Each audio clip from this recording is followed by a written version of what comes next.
What's up everybody, it's Joe with J Blake Photo, and in today's video I want to talk about what is coming in 2022 with Canon cameras, specifically Canon camera bodies, and what we can expect.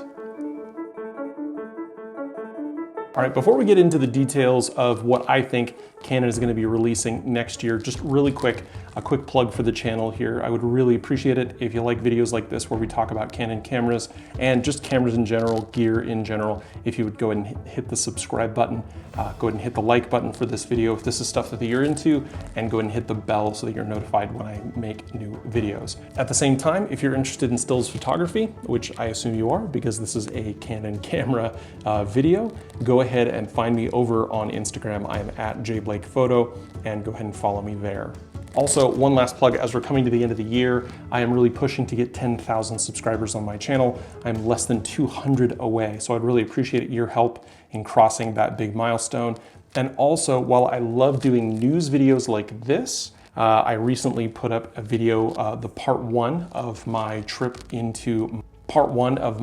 to Mammoth Lakes, California, where I shot just some amazing scenes, and I did that whole video in HDR. That was the first video that I've produced in a full HDR workflow with the new M1 Max powered 14-inch MacBook Pro.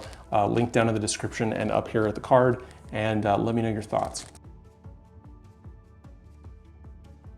Okay, jumping into the details about what I think we're going to be seeing here in 2022 from Canon, let's start at the top of the range. We are definitely going to be getting, if not a release, an official announcement in late summer of the Canon R1 flagship camera. Now, when we got the Canon R3, or at least the announcement of the R3, it's been, I think, questionable how many units Canon's going to be able to ship of the R3. But when we got that announcement of the R3, it was pretty clear that that camera had gone through a couple of marketing iterations. It matched up a lot with some of the specs that we had seen as to what the R1 was going to be. But I'm pretty sure that as a result of market pressure from Sony, as well as Nikon officially announcing and releasing now soon the Z9, Canon mixed up their marketing plans just a little bit and said, no, this isn't our top of the line, but the top of the line is still coming.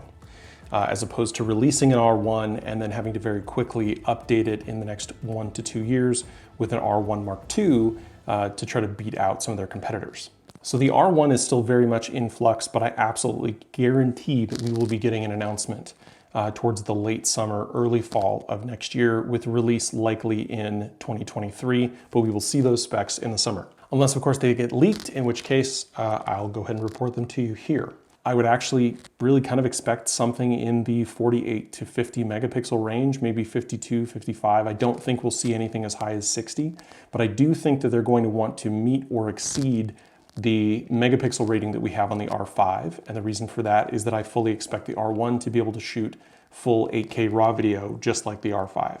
So I would anticipate all of the video specs in the R5, like 8K video, 8K RAW, and the speed that we have in the R3, 30 frames per second with the electronic shutter. We may even see some improvements on the mechanical shutter, something up to 15, maybe up to 18 frames per second, beating the R3's mechanical shutter at 12 frames per second. And I would fully expect that also to be in the 14-bit uncompressed. That means that the R1 will not fill the same role that what a 1D or the 1D Mark III would have, which is that lower megapixel super fast sports shooter. I think this is legitimately going to be a no holds barred flagship, one to rule them all kind of body.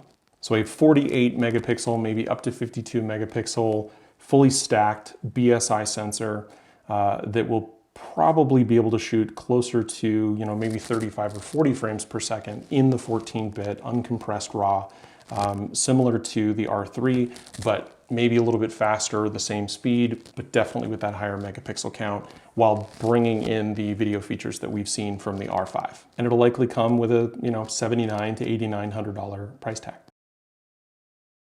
Next on the list is a camera that's likely going to be announced towards the beginning of next year, towards the beginning of 2022, and that is the cinema line version of the R5.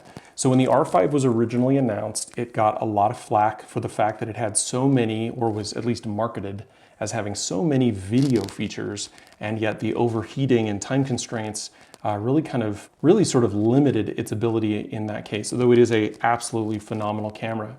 There were a lot of people that criticized it for the overheating issue and the fact that it was heavily marketed as a video camera, whereas as a stills camera, it was quite phenomenal. The R5 Cinema, or the R5c, is going to take all of those criticisms and throw them out the window, effectively. So imagine the R5 with a couple of small tweaks. Number one, it's going to get the utility hot shoe that we have out of the R3, which will give it more communication capability with accessories. It's going to have its timer removed. So right now, Canon cameras have a 29-minute or 30-minute timer that limits you to being able to stay under 30 minutes of video at one time, and then you have to start the recording all over again. This is purely a software limitation. There is no reason for this to exist. This has been a big pain point for Canon shooters that are using the R5 and the R6 especially. So the R5c will not have that limitation. That artificial limitation will be removed, and it will be able to shoot unlimited. The other issue, of course, with the R5 and the R6 to a certain extent at 4K 60 is that it does overheat. That Digic 10 processor does get rather warm inside those very compact mirrorless bodies. And so what Canon's going to do is they're going to slap a fan on it. So add active cooling to the R5, as well as removing the software limitation for recording, and you effectively have a camera that can record unlimited with appropriate power, 8K 30. You'll have all of the internal image stabilization that comes with the R5, basically everything you have with the R5 right now, the same 45 megapixel camera. It's going to come with Canon Log 3. The rumor is that Canon Log 2 is still being discussed so that it can match up with other Canon cinema cameras. It's also going to ditch that micro HDMI port and actually have a full HDMI port for this camera. It will not have an internal ND filter. That will not be added to the body. So basically take everything you loved about the R5 and remove the heating issue, remove the timer issue, give it a better hot shoe for accessory communication, and remove the software limitation for recording, and you have yourself the R5c. Next, I want to talk about a camera that has yet to see a lot of news or information on it. I think the specs have been leaked a few times, and they keep kind of changing. They're bouncing all over the place. But effectively, with the R5 and the R6 in place, the R and the RP, right? I have the EOS R right here. This is my main still shooter. Because at the higher 30 megapixels, I really do like this camera. It's great for landscapes, and I really do enjoy shooting with it. Though for portraits, the autofocus isn't as great, and for fast-moving subjects, well, it's not very fast. With the R at that $1,500 to $1,700 price point, and the RP right now at, I think, $11.99, $10.99. How much is the RP right now? Right now, $9.99 on B&H. Although it looks like they're out of stock, not a surprise. That is an excellent camera. But remember that the RP, the RP, now very close to 3 years old, has not seen a firmware update since the R5 and the R6 came out that has really brought any substantial feature upgrades. Same with the EOS R. I think what they're going to do is roll this camera into one, and I think we're going to end up with a kind of entry-level R-style full-frame camera, similar to the RP or the R, with maybe a slight series of upgrades, maybe a slightly improved sensor, slightly improved megapixel count, somewhere maybe in the 32 megapixel range. Also recall that the RP it's borrowing its sensor from the EOS 6D Mark II, and the R is borrowing its sensor from the 5D Mark IV. So those sensors then go back a few years even before those cameras were released. So while these cameras are mirrorless and they do have newer processors in them, those sensors are desperately in need of an upgrade. So I think if we were to see something along the lines of a 30 to 32 megapixel sensor, 4K shooting up to 4K 60, maybe 5 to 7 frames per second, maybe even 10 frame per second shooting, somewhere in the $12.99 to $14.99 range, I think that that would definitely be a welcomed improvement, especially if it came with the newer autofocus systems that we have in the R5, the R6, the R3. That would be, I think, just a quick and easy upgrade for Canon to make, and I think we're definitely going to see something like that in 2022. All right, the fourth and final prediction that I think we're going to end up with, and this, this is something that has been rumored for a very long time, is an R7. I am a huge fan of the 7D from the EF days. I had the 7D Mark I. I shot with that camera for, I think, 8 years. I got that camera in 2009 and didn't replace it until I got the 6D Mark II in 2018. That camera really is an amazing camera. The Mark II was a good update, but I think what people are going to want is an affordable camera that gives them access to some of the more advanced features in the Canon mirrorless line with maybe an APS-C sensor and not having to spend $6,000 or $7,000. So what I am thinking we're going to see is a flagship APS-C camera, a R7 style camera with an APS-C sensor, something like 18 to 20 megapixels. And I think we're going to end up with, I think it'll have 4K 60. I think it'll have 4K 60, maybe not with log, but it'll definitely have 4K 60.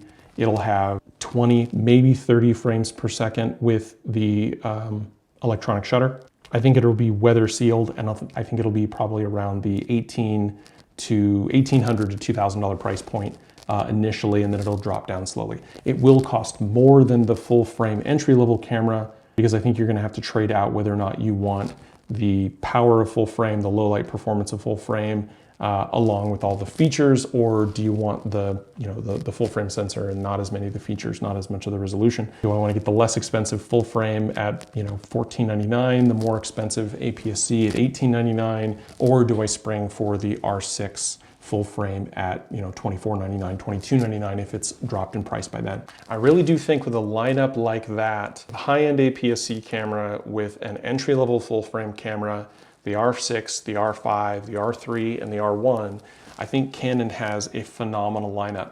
And if they continue doing as they have been and continuing to update these cameras with really great firmware updates, I think that lineup will actually hold firm for quite some time before we'll start needing Mark II updates for any of these cameras. And as chips become harder to source, as the global chip shortage continues to kind of plague the electronics industry, I think Canon should definitely look at elongating the life of some of these products and try to maximize what they can get out of the Digic X processor and some of the other components in these cameras. So those are my predictions for 2022, and hopefully a lot of this comes to fruition. If there's something that you're looking for, something that you think that I missed, please go ahead and comment down below. Also, if you haven't already subscribed to the channel, go ahead and hit the subscribe button. Go ahead and like this video, hit the bell icon so that you get notified whenever I release a new video. And go ahead and follow me over on Instagram. I would really appreciate it. I'm at jblakephoto. I am about 200 subscribers shy of hitting 10,000 here on YouTube, and I would really appreciate your help to do that here in the new year. While at the same time, if you haven't checked out my video about my trip to Mammoth, California, go ahead and check that out. That's only part 1. There's part 2 coming really soon with my new 14-inch MacBook Pro and the M1 Max chip. Just help me kind of fly through that editing process. So go ahead and check out that video. Let me know what you think down in the comments, and I'll see you in the next one.